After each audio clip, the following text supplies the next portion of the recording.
औज़ुबिल्लाहिमिनश्शैतानिर्रजीम बिस्मिल्लाहिर्रहमानिर्रहीम। अस्सलाम वालेकुम।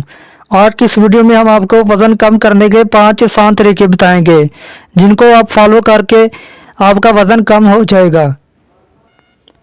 नंबर 1, सुबह सवेरे 7 बार उठकर बैठो। नंबर 2, कच्चा माल्टा पानी के साथ 2 गिलास पिएं। नंबर 3, प्याज वाली रोटी का इस्तेमाल 3 दिन तक करें। नंबर 4, अदरक का इस्तेमाल रोटी के साथ ज़्यादा करें।